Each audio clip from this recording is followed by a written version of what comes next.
reka turebere hamwe rero ubuhamya bw'aba bagore bavuga ibyagiye bibabaho ndetse n'ibyo yagiye abakorera cyangwa se uburyo yagiye abashukashukamo ngo baryamane n'aba badamu. Uyu mugore tugiye kubabwira ubu buhamya bwe yakoraga muri banki nkuru y'igihugu ndetse n'umugabo we akaba yarakoragamo. Gusa uyu mugore yatanze ubuhamya avuga ukuntu byagenze kugira ngo baryamane na BARTAZAL ingonga. Umva uko yabyivugiye agera. Hari umudamu umwe w'umupasiterikazi witwa Camilla, nawe mu magambo make reka ngende mvuga kuri bamwe yavuze ati yambwiye ko ashaka gufata udushusho ndetse avuga ko ari njye mudamu cyangwa se umugore umushimisha cyane.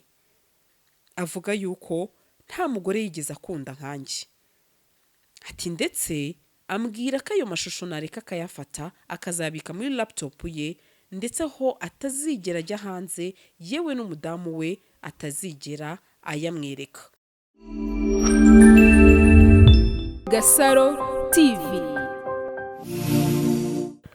Bakunzi bacu turabasuhuje aho muherereye mu mpande zose z'isi, tubabwira ko tubakunda cyane, mwebwe mureba ibiganiro byacu umunsi ku wundi ndetse mbabwira yuko abari akagaruka kugira ngo dukomeze tuganire ndetse ibihe byose muduha ibitekerezo byanyu uko bubyumva, ntago ariko uyu dukurikiye ababyumva biba ari mu buryo butandukanye, ariyo mpamvu rero komenti ziza zinatandukanye.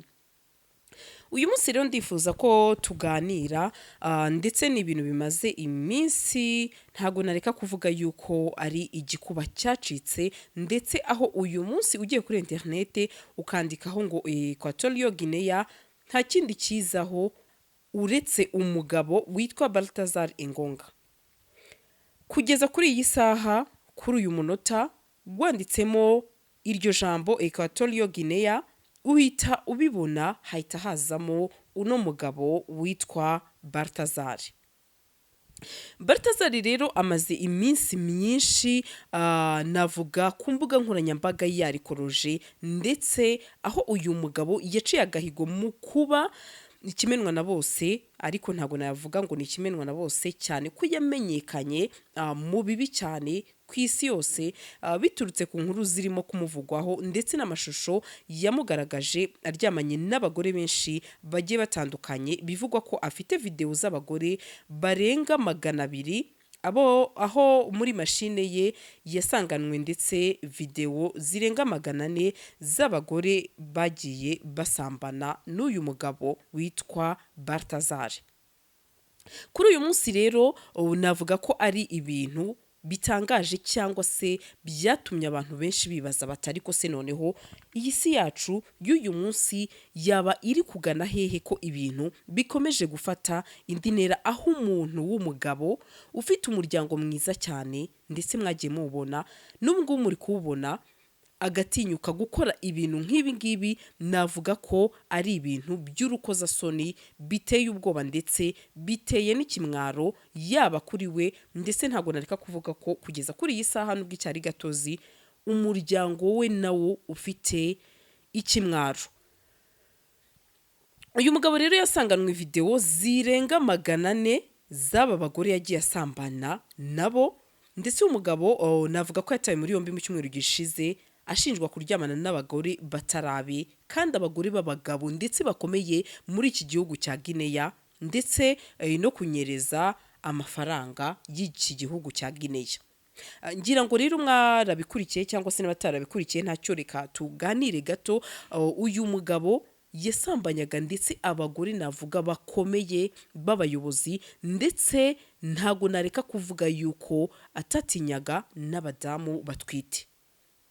Uyu mugabo BARTAZAL yari umuyobozi mukuru w'ikigo gikora iperereza ku ikoreshwa ry'umutungo w'igihugu cyangwa se National Financial Investigation Agency, ndetse akaba akekwaho n'ibindi birimo ibitandukanye nko kuba yagambanira igihugu, gukoresha umutungo nabi w'igihugu ndetse n'ibindi bitandukanye. Uyu mugabo mu bivugwa ndetse biteye n'ikimwaro bibabaje cyane mu bivugwa nuko yaryamanye n'umugore wa vice perezida w'iki gihugu, mushiki wa perezida, abagore b'abajenerale, abapasiteri bakomeye cyane muri iki gihugu, ndetse n'abagore bitwaga ko ari beza cyane muri iki gihugu cya Guinea, aho uyu mugabo ari ku gasongero ndetse mu kuba yaraciye agahigo cyangwa se mu kuba yararyamanye n'abagore reka mvuge b'ibikomerezwa ndetse benshi cyane, yaba n'ab'uburanga navuga busamaje. Ngira ngo ni ibintu byatumye iki gihugu gicika umugongo, abandi bati noneho byaba byaragenze bite ku buryo umuntu nk'uyu ufite umudamu mwiza gutya, ufite abana, umuryango ubona rwose yuko uri ni cyangwa se ushyize hamwe yakoraga aya mabara. Ntabwo nareka kuvuga rero ko ndetse yari no mu bakoresha umutungo w'igihugu ndetse akanakoresha amafaranga y'igihugu mu nyungu ze no mu buryo bwo kwishimisha. Gusa igitangaje ni uko yagiye afata amashusho aho benshi mu bagore tugiye kuba twabagezaho bagiye batanga ubuhamya bugiye butandukanye, bavuga ko uyu mugabo batari biteze yuko amashusho yabo azajya hanze, ndetse aho bamwe bavuga yuko yabafataga aya mashusho bari navuga mu mibonano mpuzabitsina, hari ibyo yababwiraga, ibyo turaza kubigeraho. Bamwe bagiye batanga ubuhamya bavuga uko byagiye bigenda, aho bamwe batinye no kuba bavuga ibyababayeho kugeza n'uno munsi, aho hari umugore umwe wamaze kwiyambura ubuzima akaba yakiyahura akurikije ibyo yagiye abona hanze, ndetse aho uno mugabo BARTAZAL yamusezeranyaga yuko atazigera yibona hanze kuri ano mashusho ye y'urukozasoni, niko navuga, cyangwa se y'imibonano mpuzabitsina ari hanze. Uyu mugore rero kubera kubona video za BARTAZAL zicicikana ku mbuga nkoranyambaga, kandi ari umugore ukomeye mu gihugu cya Guinea, aho kugira ngo azagaragare arimo guseba cyangwa se agaragare, urumva umugore nk'uyu nguyu w'umuntu ukomeye, abafite abana, umuryango, azwi cyane, yahisemo kuba yarangiza ubuzima bwe ariyahura, ndetse nk'uko nabibabwiye BARTAZAL we aho yatawe muri yombi. Navuga ko rero vice perezida w'iki gihugu we yamaze gutangaza ko abantu bakorera imibonano mpuzabitsina mu biro bazafatirwa ingamba zikomeye. Gusa aho vice perezida umugore we nawe ari umwe mu bavugwaho aya makuru ko yaryamanye n'uyu mugabo witwa BARTAZAL. Muri aba bagore barenga 200 yaryamanye nabo, ndetse bivugwa ko nta mukobwa urimo, ari abagore b'abantu bakomeye mu gihugu cya Guinea. Navuga kuva kuri meya niko twabyita kugera kuri vice perezida, niko navuga ko aba bagore barabagore b'abantu bakomeye, nkuko natangiye n'undi mbibabwira, ndetse bakavuga ko BARTAZAL yagiye aryamana nabo mu buryo bugiye butandukanye. Bamwe bavuga ko yaryamanye nabo muri hoteli, mu tubari, muri toilette, ndetse aho yabonaga hose hashoboka ko iki gikorwa cyahabera byarabaga hagati y'aba bagore ndetse n'uyu mugabo, ndetse mbibutsa yuko ari abagore nta mukobwa bakoranaga ibi biterasoni. Reka turebere hamwe rero ubuhamya bw'aba bagore bavuga ibyagiye bibabaho, ndetse n'ibyo yagiye abakorera cyangwa se uburyo yagiye abashukashukamo ngo baryamane n'aba badamu.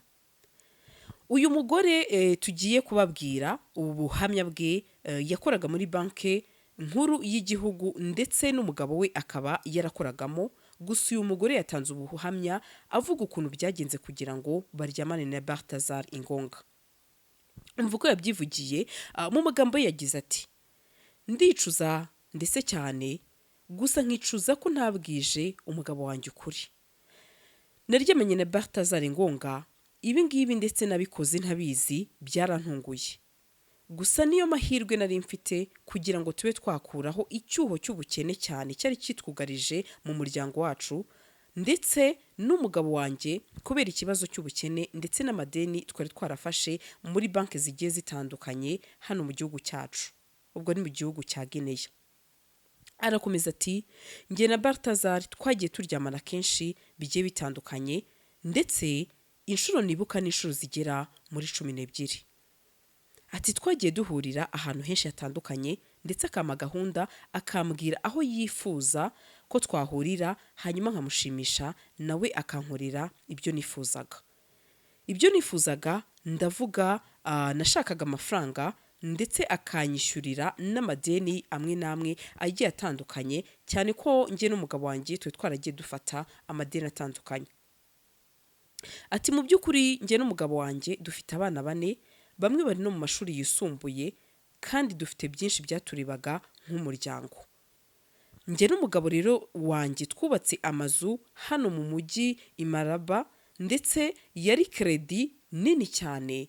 Rero ati nibwo natangiye kugirana umubano wihariye na BARTAZAL kugira ngo azadufashe kwishyura ndetse dutangire kugenda twishyura iyo myenda twari dufitiye izi banki.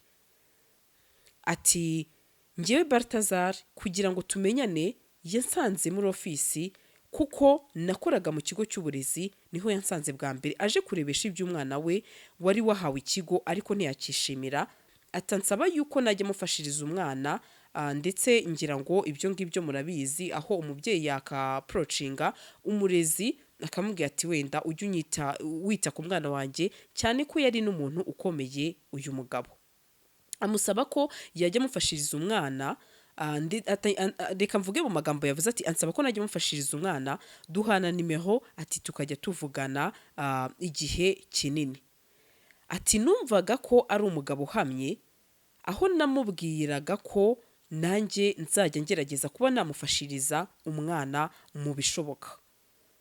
Ati ndetse aho yambwiye ko umugore we nubwo babana batabanye neza, ati ndetse numva nanjye namufatirana akazajya ampa amafaranga yo kuba nakishyura iyo myenda. Atari ko mu by'ukuri ntago nigeze nkunda uyu mugabo BARTAZAL. Ati ahubwo ni inyungu zitandukanye namushakagaho kugira ngo njye n'umugabo wanjye tube twabasha kwishyura iyo myenda twari tugiye dufite itandukanye.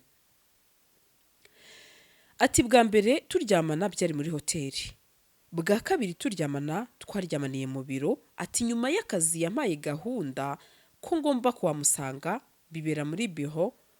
Ati ariko ubwa gatatu yaje iwanjye, umugabo wanjye adahari yagiye mu kazi.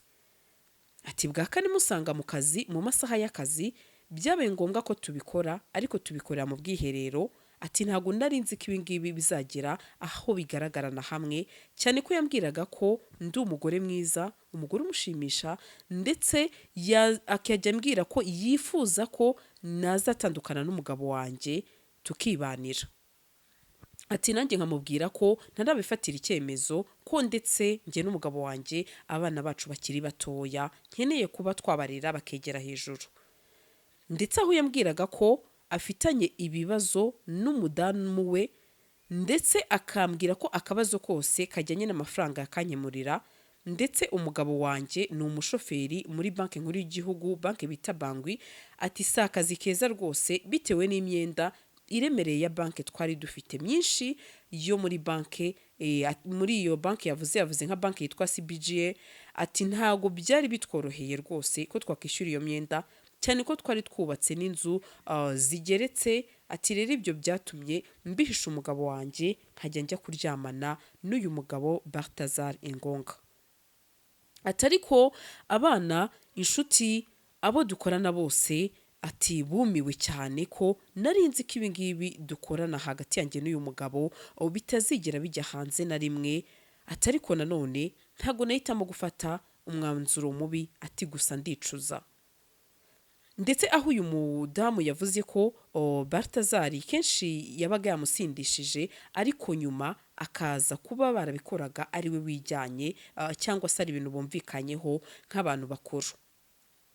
Ndetse aho yavuze ati hari abo ndetse navuga ko aho yafataga amashusho aba badamu, uko byagenda kose murabyumva yuko yababwiraga ko ari gufata amashusho akagira ibyo promisinga. Urumva niba yarishyuraga n'imyenda nk'uko uyu mudamu abivuga mu buhamya bwe, akagira ibyo abafasha umunsi ku wundi, cyangwa se ubuzima navuga bwo kuba hari ibyo yabashukisha, cyane ko mva yari umuyobozi, yari umuntu ukomeye. Abandi nabo bakaryoherwa bati twabonye banki idufasha n'ubundi kwishyura izindi banki, reka mvuge gutyo. ariko uyu mudamu yavuze ko yicuza ndetse aho yabonye amashusho hanze atabana inshuti abo dukorana bose bumiwe ibi babibonye bambaza ibyo ari byo ati ntago nabasha kuba nabisobanura ati nanjye mbibonye hanze numiwe gusa nta kindi nabivugaho. Ndetse hari abo uyu mugabo Bartazali yabwiraga ko yareka bakaba yafata udushusho ndetse akavuga yuko rwose ntaho ayo mashusho azigera agera. Hari umudamu umwe w'umupasiterikazi witwa Camilla nawe mu magambo make reka ngende mvuga kuri bamwe yavuze ati yambwiye ko ashaka gufata udushusho ndetse avuga ko ari njye mudamu cyangwa se umugore umushimisha cyane. Avuga yuko nta mugore yigeze akunda nkanjye. Ati ndetse ambwira ko ayo mashusho nareka akayafata akazabika muri laptop ye ndetse aho atazigera ajya hanze yewe n'umudamu we atazigera ayamwereka. Ati natwari umuryango wubashywe hano mu gihugu. Ati bizangora cyane kuba nakongera kujya ku ruhimbi cyangwa se imbere y'abantu nkaba nakigisha. Ati ni isoni ni ikimwaro. Ati gusa ndicuza cyane. Uyu ni umupasiterikazi reka mvuge mu magambo make witwa Camilla. Hakaba rero hari n'undi uvugwa mudamu wa minisita w'ububanyi n'amahanga we byaramurenze kuba umugore we byavugwa ko yaryamanaga n'uyu mugabo witwa Bartazal ndetse avuga ko ibyo yakoze azabyicuza ndetse akabyicuzanya n'umuryango we. Navuga ko urabona umuntu nk'uyu abakomeye mu gihugu ndetse urumva kuba wabona amashusho y'umugore wawe hanze nk'ayo ngayo n'ibintu navuga bigushoka cyangwa se bishobora no kugutera trauma imwe mu bundi buryo. Ndetse aho umudamu wewe yahunze kugira ngo umugabo atazamwica ndetse agahungira mu kigo cya gisirikare kugira ngo abe yarindirwa umutekano uno mugabo atazamugirira nabi. Ngira ngo rero ubuhamya ni bwinshi bugiye butandukanye ariko abantu bamwe bibajije batari ko se uyu mugabo yabaga yanyweye ibiki. Ngira ngo nuko amavideo tutayashyiramo ntago byemewe nagiye mbona ku mastatasi n'ahandi hatandukanye abantu bagerageje kuba babona no ma videos ntago nzi wenda aho bayakuye ariko ubona ko ari ibintu biteye isoni ari ibintu biteye ikimwaro ku muntu w'umugabo nk'uyu nguyu de plus navuga wari wubashywe n'igihugu w'umuyobozi. Ahubwo bamwe nicyo bibazaga bati ariko se ko yari afite amafaranga byagendaga bite ubundi kujya wamuganira ama video abe yayabika ari gusambana n'abagore b'abantu bakomeye. Ati kubera icyo atasambanaga niba iyo shitani yamuteye narangiza komeza izo video ariko kuba yazifata.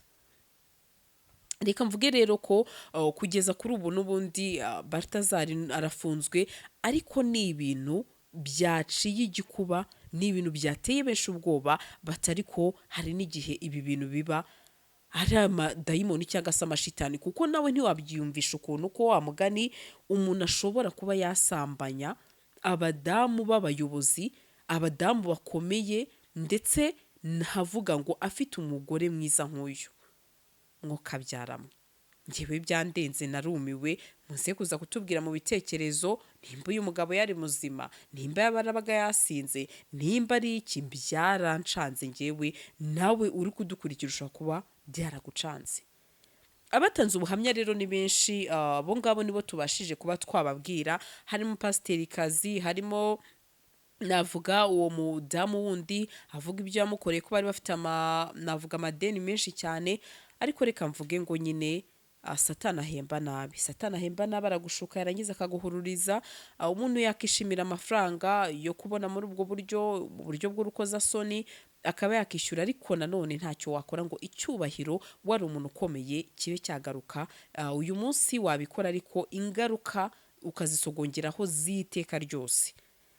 Reka mvuge ngo rero nakamaramaza wa mugani w'umurundi ni ibintu biteye isoni ni ibintu biteye ikimwaro ni ibintu navuga ngo ibaze nk'umwana w'umwe muri aba bantu bakomeye w'umwe muri aba babyeyi kuzajya yicara akabona no ma videos agiye atandukanye harimo mama we cyangwa se ukicara ukabona harimo navuga tante wawe cyangwa se abandi bantu bagiye batandukanye mw'abantu umva. reka nigendere gusa birarenze, turi mu minsi ya nyuma, ariko nanone reka abantu wa mugani tujye dukoresha n'ubwenge. Nimba ugiye gusambana n'umuntu urumva akakubwira ko agufashe video, urumva iyo video wowe ukabyara we ayijyanye hehe? Kuki ibyo mutabitekerezaho nabyo? Reka nigendere. Imana ibahe umugisha, ndabakunda cyane kandi mukomeze mugire ibihe byiza. Gusa ibi ngibi ni isomo rikomeye kandi nzi neza ko kubivuga niba bihagije n'isomo riba ririmo. Ciao ciao, ndabakunda cyane. Gasaro TV.